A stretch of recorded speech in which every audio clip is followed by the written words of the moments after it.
गेल्या काही दिवसांपासून राज्यात महिलांवरील अत्याचारात प्रचंड वाढ झाली.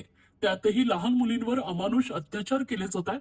अत्याचार करणाऱ्या नराधमांना फासावर लटकवावे या मागणीसाठी राष्ट्रवादी काँग्रेस शरदचंद्र पवार पक्षाचे राष्ट्रीय सरचिटणीस आमदार डॉक्टर जितेंद्र आव्हाड यांच्या सूचनेनुसार तथा जिल्हा अध्यक्ष मनोज प्रधान यांच्या मार्गदर्शनाखाली ठाणे महिला अध्यक्षा नगरसेविका मनीषा भगत यांच्या नेतृत्वाखाली मुंब्रा येथे कॅन्डल मार्च काढण्यात आलाय.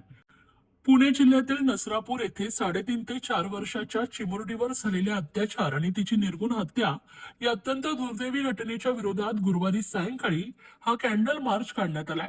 मुंब्रा स्टेशन ते डॉक्टर बाबासाहेब आंबेडकर चौक दरम्यान काढण्यात आलेल्या या मार्चमध्ये शेकडो महिला, लहान मुली सहभागी झाल्या होत्या.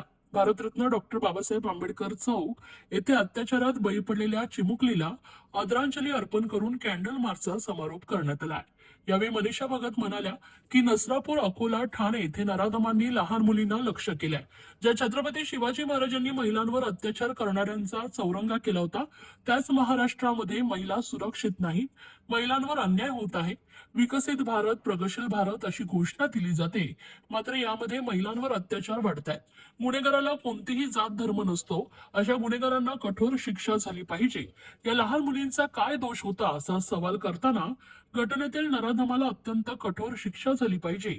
याबरोबर यापुढील काळात महिलांवर कोणताही अत्याचार होणार नाही याकरता कठोर कायदे निर्माण झाले पाहिजे, अशी भूमिका मनीषा भगत यांनी बोलताना व्यक्त केली आहे. 4 वर्षांच्या चिमुकलीवर निष्पाप मुलीवर, छोट्या चिमुकलीवर जे काही अत्याचार झाले ते त्यांच्या एका कुटुंबासाठी मर्यादित नसून समाजातल्या मानवतेवर घाव झालेला आहे ते. आणि अशा नराधमांना कठोरात कठोर शिक्षा झाली पाहिजे. त्यासाठी आज आम्ही सर्व महिलांनी आणि एकत्रित येऊन आज आम्ही एक कॅन्डल मार्च केलाय. कारण कुठेतरी ही शिक्षा त्या नराधमाला झाली पाहिजे. कारण कोणालाही शिक्षा होत नाही. आतापर्यंत ज्या बलात्कार होत आहेत, अत्याचार होत आहेत मुलींवर, लहान मुलींवर आजकाल व्हायला लागलेले आहेत. आता असं बघायला गेलं, आज आपण मुंब्रा पोलीस स्टेशनच्या समोर आहे. इथं समोर मागे एकदा घटना घडली होती लहान मुलीची. तिचाही काही आजपर्यंत निर्णय झालेला नाहीये.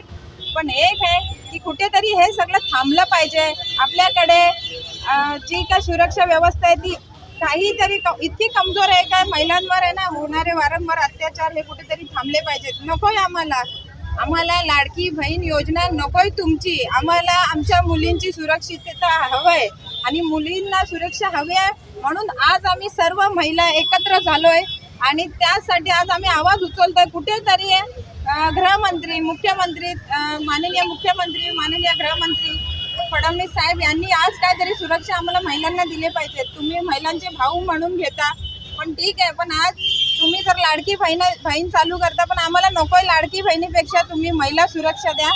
आज आमच्या मुली कुठेही सुरक्षा नाही. बेटी बचाव म्हणतात, पण आज मुलगी सुरक्षित नाहीये आणि आम्हाला मुलगी कुठेतरी सुरक्षित व्हावी म्हणून आज आम्ही महिलांनी आज एक छोटंसं आम्ही दाखवलंय. उद्या अशी वेळ यायला नको की आमचा जमाव इतक्या लाखो हिशोबाने असेल, महिलांचा लाखो हिशोबाने आम्ही निघणार आहोत. आज आम्ही छोटंसं काढलंय, पण आम्हाला कुठेतरी हा अत्याचार थांबला पाहिजे आणि अशा नराधमांना शिक्षा ही झालीच पाहिजे आणि ती पण फाशीची शिक्षा झाली पाहिजे.